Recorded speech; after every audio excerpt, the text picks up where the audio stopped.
Бул балдар Лут алейхисалам турган жердеги Садумдагы элдер өтө бузук эл болгон. Алардын бир 2-3-4 чоң жаман иштери болгон. Бирөөсү эркек менен эркек кошулган. Бачабаздык.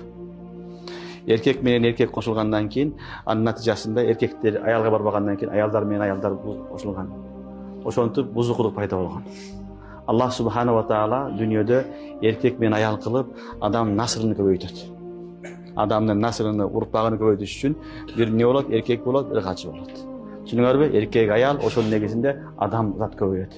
Адам алейхиссалам, Хава энебиз ошо эки эле заттан азыр дүйнөдө 8 миллиарддан ашык инсан бар. Азыркы учурда канча адам келип кетти, Алла өзү билет. Дагы канча адам келет, Алла өзү билет. Алланын тартиби ушундай. Түшүнүңөрбү? Айтты, силер жаман иш кыласыңар. Фахиша өтө уят иш деди. Аны эч ким кылган эмес силерден алдыңар деди. Ма сабакакум биха мин ахади минал аламин дегени, силерден алдын эч ким бул ишке барган эмес. Инсан дагы, жин дагы. Инсандар дагы, жин дагы мындай иш кылган эмес. Эң жаман ишти силер кыласыңар деп Нут алейхиссалам не кылган коомуна эскерткен. Бирок коому бузулган эл болгон балдар. Бузулган элге канча айтсаң дагы бекер, пайдасы тийбейт. Акыры ошол насихатты кабыл кылбастан Алланын азабы жааган.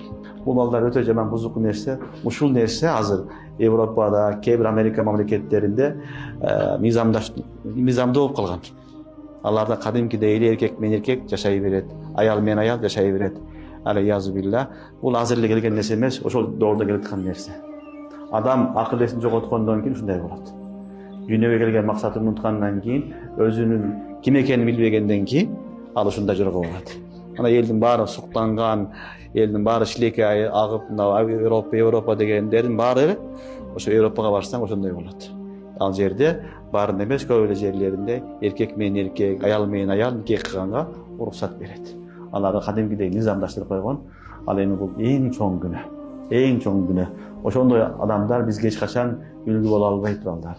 Ондай адамдар бизге эч качан үлгү боло албайт. Биз үчүн да Кур'ан-ы Карим китебибиз бар. Мухаммад Мустафа саллаллаху алейхи ва салламдын мубарак хадистери бар.